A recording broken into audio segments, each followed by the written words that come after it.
Hello and welcome to the Career Changers. Our guest today is Terry McDougall, executive and career coach and author of Winning the Game of Work, Career Happiness and Success on Your Own Terms. Terry works with high-achieving business owners and professionals who are successful but not satisfied because they are paying a high price for their success in terms of stress, burnout, health, and relationship problems. Prior to becoming a full-time coach and entrepreneur in 2017, Terry was a long-time marketing executive with a large national bank. Today, Terry is going to share her wisdom and career change story with us. Hi, Terry. Thank you so much for joining us. Hi, Elisa. So good to be here. So I'm really excited to explore your story and to understand the work you do. So as everyone that comes on the Career Changers, more or less, you have your own story of career change. So how and when did you start thinking about becoming a coach? Um, it's funny because I left my last job. I was at the last company where I worked for 12 years, and I led marketing for several businesses in the 12 years that I was there. I actually had four different jobs, and I say that I was very happy for about 10 out of the 12 years there. And the last job that I got was not one that I applied for. It was one that I was sort of voluntold to take. My boss was like, "I want you in this role." I tried to tell her, "No, I don't want that job." But she said, "No, I really want you in that job." And so, I gave it my best try. There were a lot of issues with that made it difficult to do that job and to be successful in it. There were a lot of issues with where the business, how it was structured, how his marketing was structured. And so I just found that I wasn't very happy, because I didn't feel like I was really set up for success. And so that really got me thinking about what did I want to do next. And I did an exercise with myself that actually I was taught at the beginning of my career by somebody who was special in my life. And I asked myself, what do you like to do and what are you good at? And I always enjoyed mentoring and coaching my staff. And in fact, I would have people that didn't work for me come and ask if I would mentor them. And I don't know, I've just always been sort of somebody that likes to help people achieve their goals. And I also, a couple times in my career, had hired executive or career coaches to help me because, whenever I would hit an obstacle and I tried things and I couldn't figure out how to get beyond the obstacle, I realized that I could use some help. So I had some exposure to coaching personally.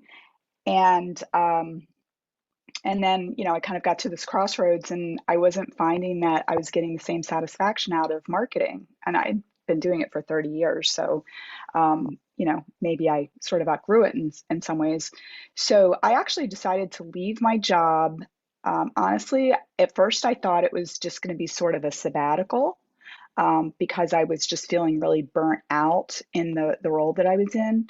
But I thought, oh, I'll leave and I'll just get a little bit of rest and relaxation and sort of, find another job. But while I was on my sabbatical, I decided to pursue a coaching certification. And even when I started, I still thought, oh, once I finish this, I'll still get another job and I'll just kind of have a few clients on the side. And maybe when I get closer to retirement, I'll do it full time.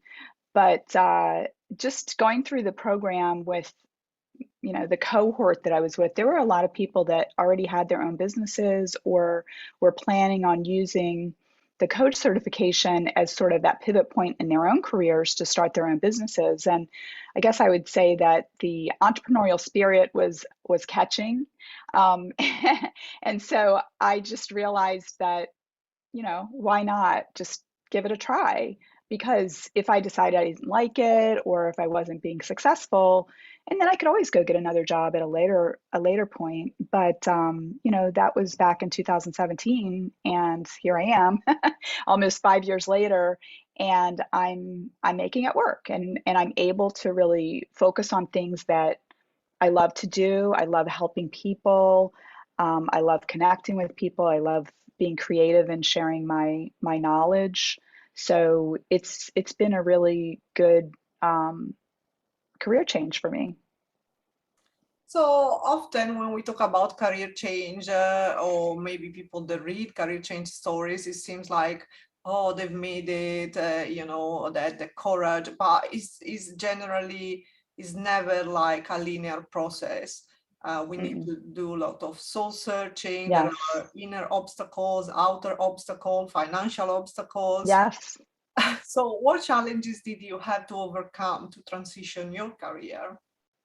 Well, I had all of those challenges. I mean, I was in a financial situation where I could afford to not work for a while. You know, I had resources to draw on. So, at least for a while, that was I was okay financially, but that wasn't going to be, forever. And even when, before we, went too deep into the savings, I did find that I felt kind of panicky at times, and I felt a little frozen at times, and I really had to do a little soul searching to say, what's going on here? And what I realized was that at the heart of it is I had this fear that, um, you know, I was going to fail and my family was going to end up on the street, and I really had to take a step back and examine how valid that fear was. How realistic was it? And because what I had been doing at first was not really examining the fear, just reacting to it. And when I stepped back and really looked at it, I realized that the likelihood of, you know, my family ending up on the street because I made this career change was zero, because we had enough resources that that would not happen. We had lots of options. If the business didn't, oh, sorry about them. Or it's okay. We have the dog. It's okay, don't worry. Okay, I think that a dog walked by and she has to Oh. let him know who's boss. Um, um, but anyway, when I really, rationally looked at the situation, I realized that the thing that I feared, it's natural, but it wasn't realistic. And so that gave me the courage to lean into the things that I needed to do more, and, not be frozen by that sort of unexpressed fear that I had deep down inside. And once I started taking action, I started, getting clients and becoming a better coach, and I've written a book. And so I mean, obviously we all have to, if we want to make progress, we have to step outside our comfort zone, and it can be scary to do that, but that's the only place where progress is made, is to step outside that comfort zone. Mm. So part of your work is helping professionals who are successful but not satisfied Yeah. because they are paying a high price for their success in terms of stress, Hmm. burnout, health, and relationship problems. Hmm. So for me, thinking about success without satisfaction, it means imagine like for example, I have a good position, maybe I climb the career ladder, Hmm. I'm earning good money, I have Yeah. like a status, but I have this inner voice every day or now and then that is telling me, I don't know, or Yeah. something is not right, or there must be something more than this to Yes. life. So in your experience, how can success without satisfaction affect our lives? Well, I mean, I guess I would first say that it's a little bit of a trick question, because to me, success is not success unless you can really enjoy it. But I think that for many high achieving professionals, that they've bought into this idea that if they, work hard and go to the right university and, you know, um, really do everything that they can possibly do, that they're going to grab that brass ring of success, and that they've told themselves that once they get that quote unquote success, the professional success, that they're going to be happy. And what many of them find is that they get to that level, they get the big raise, they get the promotion, they get the title, they get the new job, whatever, and they're still the same person that they were before. And if they weren't happy before, they're not going to really, maybe there's momentary happiness when they, can buy a new car because they got a big raise or something like that. But um, if the work they're doing doesn't sort of resonate with who they truly are as a person, it's going to be fleeting. And what I really want to help people to do is to recognize that they deserve to be happy at work. And it doesn't always mean that they have to go out and get another job, but it may mean that they need to learn some skills to be able to do their job, sort of be more in the flow with doing their job and not exert as much energy on the job, which I truly believe that we can have sometimes more impact with less effort.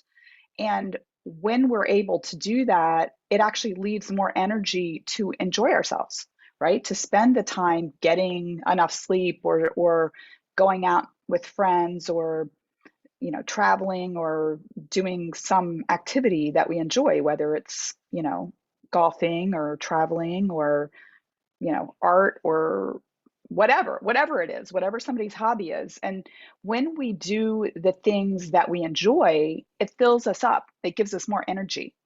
But often people are so focused on their professional success that they do just keep working and working and working without a lot of attention paid to what they need as a human being. And then they hit that burnout stage and they know something needs to change. But then the fear enters into it, that, oh, well, I've gotten to the point where I hate what I do, or it's just taking too much energy for me to do it, but yet I make too much money. So like they're a little bit, painted into a corner sometimes.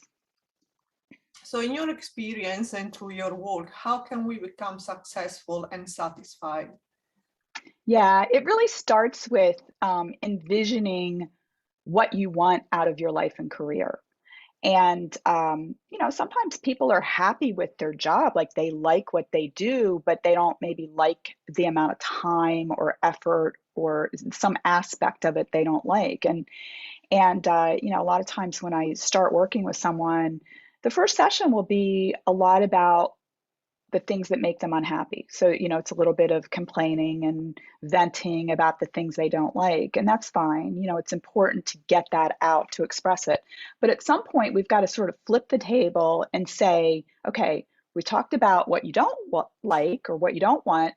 Let's flip it and say, start envisioning, what do you want this to look like? What is it that you want? And it might be that I want to, work less hours, or I want to spend more time on this aspect of the job and less on this because, I get more energized by this aspect of the job. And once we get clear on the thing that the person wants, and then we can start, looking at, okay, well, what's the gap between where you are right now and where you'd like to be? And we can start building that roadmap, identifying skills that they may need to make that future state happen. And then, once we do that, and then they just start working on it. They start using that roadmap to move forward. And it, like you said, it's not a linear process. It's been very interesting for me to see all of the different outcomes that people I've worked with have had. Sometimes people come to me and they think that they really love their job and they want to keep doing it. And then once they actually start, uh, learning some skills and implementing them and actually doing better in their job, it gives them enough space to look at their job more objectively and say, you know what, I actually don't like doing this anymore. I want to do something different. Um, I mean, I've seen just all kinds of things, or people that say, I hate my job, I want a new job. And then they learn some new skills and they actually fall back in love with their job because they're not having to spend 60 hours a week doing it. They've dialed it back to 45 so they have enough time to do the other things in their lives that they enjoy doing. Mm. So, do you think that are there any compromises that we need to make to be successful and satisfied at the same time? Well, I think that the mindset needs to shift a little bit. And, some of the skills that I'll work on with people are there's a tool that I actually learned from Stephen Covey's book, Seven Habits of Highly Effective People. But this tool was developed by President Eisenhower here in the US. He was a general, back in World War II, and then he became president in the 50s. And his tool is called the Eisenhower box, where on one axis you've got urgency and on the other axis you have importance. And a lot of times people get so caught up in just doing the tasks that are urgent, and they don't look at it through the lens of, okay, what are the important things that I need to be focusing on? And all of their energy will be used up by urgent things, and many of those urgent things are not important. And so sometimes, and I mean, I for many of the people that are sort of overworked, and feeling burnt out, this is one of the first tools that we look at, that they start to use it as a lens to look at their to-do list and to start to triage things. So for example, if something is urgent and important, yes, of course, that's something that needs to be dealt with, quickly and probably often immediately, right? And I'll just use an example is, if you've got a child and the child falls off the swing set and breaks their arm, that's important and urgent. You have to take your child to the hospital right away, right? But there are also things that are important and not urgent. And an example of that would be taking your child to the dentist to get their teeth cleaned. Like, if we never address those important but not urgent things, at some point it's going to become important and urgent. And the kid has a rotten tooth and it needs to be pulled out because they never got dental care. And we can use that to extrapolate within the workplace too, because, maybe we're so busy putting out fires all the time that we don't step back to say, we've got patterns of repeating crises that maybe if we put a system in place to deal with this, we wouldn't have to deal with so many fire drills. But I would say that's an important thing. But if you're so caught up with the urgent things, you never have the time and space to work on something that's important and in the longer term could be, have a lot of really positive impact. Mm. So, we start our careers early in life, and then I think we may reach a certain point of what we call success. Um, I guess sometimes from the stories I hear, we lose a little bit the sense of why we are doing what we are doing. Yeah. And it seems that, especially when you're getting older in some ways, it's more difficult to find new motivation if there is no feeling of purpose. So Mm-hmm. also we often forget, and I see this also by talking with career changers, I see through the stories how their career change can have a positive impact in the world. Sometimes they are not able or they don't want to recognize that because they see, no, what I do is not that important. Mm-hmm. We often forget that each of us, with our choices, can have a positive impact in the world. Yeah. So in your case, how do you feel your career change has made the world a better place? Well, I feel like it's helping people to step more into their own personal authenticity and to be happier. And I think that when people are happier, when they're feeling more satisfied with their lives, it just has a positive ripple effect. I can think of, one client that I wrote about in my book, Winning the Game of Work, who, when we started working together, she was working 70 hours a week, and she was really at the end of her rope. She was a mom of two young girls, and she was telling me how she had so much work that on the weekends she couldn't go to her daughter's soccer games. Her husband had to take the girls to the soccer game, and she would stay home and work. And, just imagine the impact that that's having on those children, that their mom doesn't have enough time to spend with them. And so we did what I call identified the leverage points so that she was having more positive impact with less effort on her part, which freed her to not have to work so much on the weekends so she could spend more time with her family. And when you think about what that means to, the life of a child, to have their mom there and be present, and I just imagine that, for every person that I work with, if they can just be a little bit happier, that's going to make a difference, to the people that are important to them in their lives too. Yeah, definitely. When we are happier, then everyone Yeah. has is a domino effect. Yes. Yes. And also, not to mention, I mean, I know you were reading from my bio about, people having relationship and health problems. Stress kills.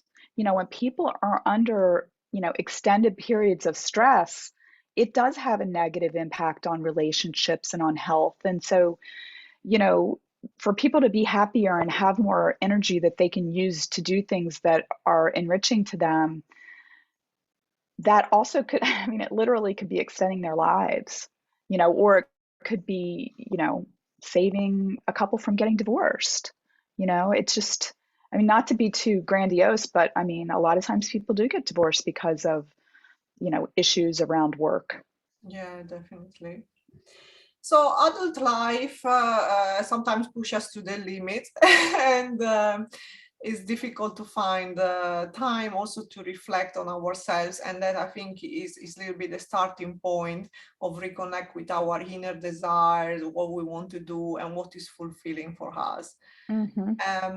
And generally, well, I guess we are affected by what are the expectations of the outside world Hmm. about us or our families, the Yeah. responsibilities that we have. So fear, lack of clarity, and confusion can make us wonder if there is more to life than what we are living. What can make us understand if we are heading in the right direction? Um, I think it's really about getting back in touch with our gut and our heart. A lot of times when I'm first starting to work with clients and I ask them the question about, what is it that you want? A lot of times they're like, I don't know. A lot of times they're saying it sort of like sadly, like, I don't know what would make me happy.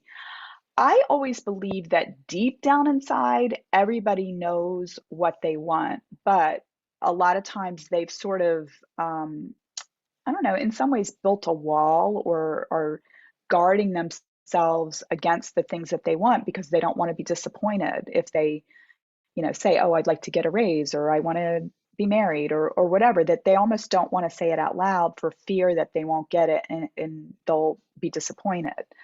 Um, One of the things that I discovered when I was writing my book was I came across some research that was done by this professor at Harvard Business School named Tom DeLong, who studies high achievers. And his hypothesis is that high achievers are addicted to external validation. And I was like, that blew my mind when I read that, because first of all, I could relate to it myself, where, I was a good student and I would, you know, wonder, what does the teacher expect? What do I need to do to get an A? What do I need to do to get the extra credit? What do I need to do to get into a good university? All of those things that were really focused on what other people want from us. And what can happen is that when we're rewarded for that, we we're really delaying our own personal gratification. And over time, what can happen is that we lose connection with the things that we want. It's still there. It's just in some ways been, paved over by our focus on other people's expectations. And so, a lot of times I will say to my clients, start noticing your bodily sensations when, you know, things happen around you or when you do things. Like if you do something or if you're talking about something to somebody and you get a butterflies in your stomach, or even if you feel envious, take note of that because that's sort of like your subconscious sending you a message to say, hey, I want to do that. And we're worthy of following our own desires. It doesn't necessarily mean that we can, we're going to sell everything we own and, go to an ashram in India or anything like that, right? But we can start to explore how we can satisfy some of those deep desires that we have. And I think that the more that we do that, we'll find that we get sort of internally excited and we find that we have a little more energy for other things because we're being the person that we're probably meant to be. Mm. So in your experience, how important is to find our life purpose, and how can having a life purpose change our professional lives?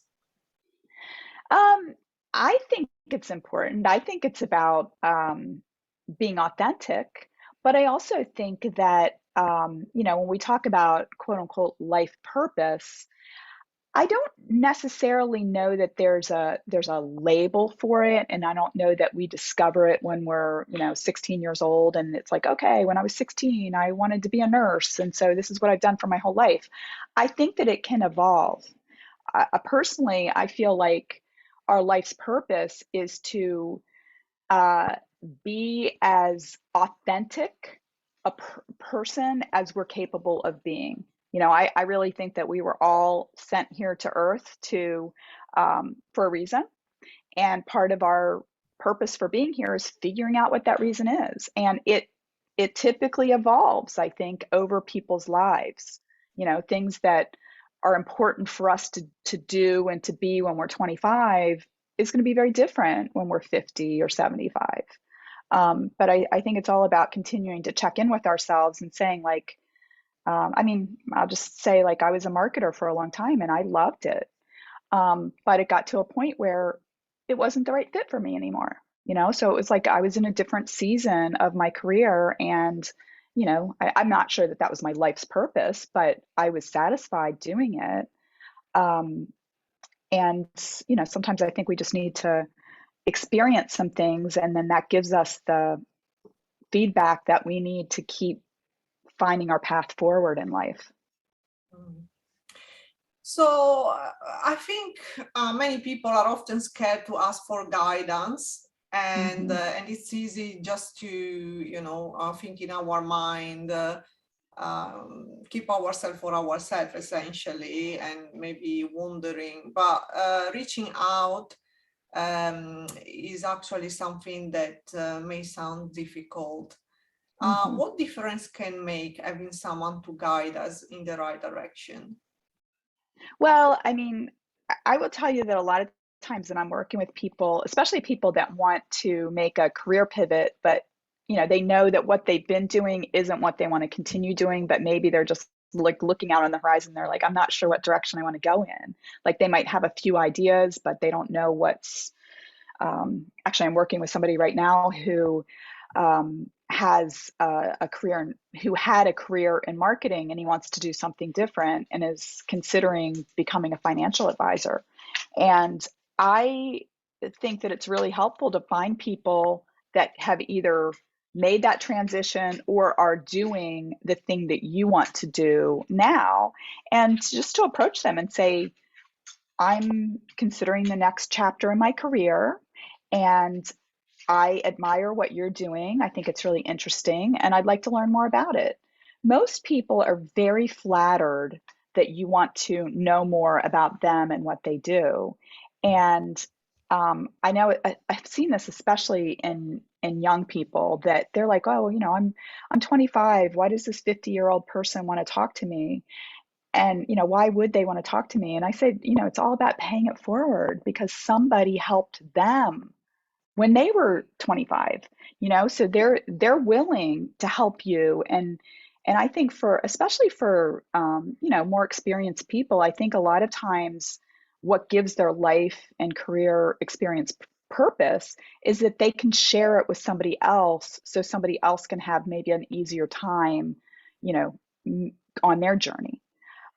So I think that if people can realize that it's not necessarily a burden to ask for help. It actually can be a gift to the person that you're asking, uh, for the help from. It gives them purpose. Yeah. So, what was your dream job when you were a child? Okay, when I was very young, I wanted to be either a ballerina or an artist. But when I got a little bit older, I used to watch the TV show called Bewitched in the US, and it was about like a witch that was married to actually the guy worked in an advertising agency. And I wanted to work in advertising. That was what I wanted to do when I was, maybe like 10 or something. And then that's what I wanted to do until I got out of college. And then when I got out of college, it was hard to find a job in advertising. So I actually got a job in a magazine publisher. So I got to work with advertising agencies, but I wasn't working in the advertising agency. And then that eventually led me into marketing. So, it was sort of in the same area. I was just on the client side rather than on the agency side of marketing and advertising. So, in some ways, you realized then your childhood dream. Yeah, I think so. I think so. But I think that one of the things that I've realized too is that when you see something from afar, I was attracted to advertising because it's in business, but it's creative. But when I got a closer look at advertising, and actually I coach a lot of people that work in ad agencies now, it's a tough job. I mean, it can be fun, but it's like super fast paced, and they typically work really long hours. And in some ways, I'm kind of glad that I didn't fulfill that dream. It was a little easier being on the client side. I'm married and I've got 3 kids too, and so it allowed me to have more balance in my life, I think, than if I had worked at an ad agency. Yeah. So, let's go back to career change and some tips for our listeners and followers. What type of advice would you give to anyone along their path to self-realization while they're still searching? I would say to, you know, do a lot of exploration. I mean, first of all, pay attention to the thing that you want, and don't, a lot of times what I'll see with people is that if they're aware of the thing that they want, sometimes they'll tell themselves like, oh, I can't have that because I'm too old, or, I can't make that career switch because I already make too much money, or they'll sort of almost like smother their dream before their dream has had a chance to blossom at all. And I always tell people, like, separate these two things. Like, if you have a dream or goal of what you want, just let it exist. And maybe we don't know how it's going to happen, right? But separately, start thinking, how could it happen? Who has the information that could help me figure out how to make this happen? A lot of times, I mean, maybe a bit like my, desire to work in advertising, that was my dream, and I followed that. I found that I didn't get that dream, but I got something else that satisfied me. And so if we start walking on the path towards the thing that we want, we might find something that's even a better fit along the way, but we've got to take action. Hmm. And what advice would you give to someone looking to change their career? Well, I would say start thinking about what it is that you'd like to do, and also think about um, actually, this is something that I've seen a lot, is that when somebody is unhappy in their job, a lot of times they'll say, I want to do something different, and I almost don't care what it is, because they're trying to get away from something that's uncomfortable. And I think that that's a natural response if you're in an uncomfortable situation, but it's very important to make sure that you understand what you're moving towards, right? Because sometimes I've seen it a lot where people, like, they don't like their boss, or they're working at a place that's not managed well, or they didn't get a raise and they're unhappy. So they just take the first job that comes along. And sometimes they go from bad to worse, because they're running away from something instead of running towards something. So really make sure that you give a lot of thought to the thing that you're running towards. So that's a big piece of advice that I give. Yeah, definitely. So it's been lovely talking to you, and I think our listeners have a lot to think about now. So we're approaching the last question, and we want to know, if you could give yourself a piece of advice, what would you say to your younger self? Oh, well, first of all, I'd say, thank you for being brave and going after things that you wanted. And I also would say, you know what? You didn't need to worry so much about whether you were good enough, because you were good enough. Because I worried a lot about stuff, and I put more pressure on myself than I think I needed to. And I think that actually had probably an effect on me that was the opposite of what I really wanted it to. It drained my energy when I could have used my energy for other things. Well, thank you, Terry, so much for joining us today and sharing your inspirational career change story and wisdom with our listeners. Elisa, thanks for having me. It was great to be here. And the last message for our listeners, don't forget to subscribe to our channel and tune in next week for a new inspirational episode of the Career Changers. Thank you. Thank you.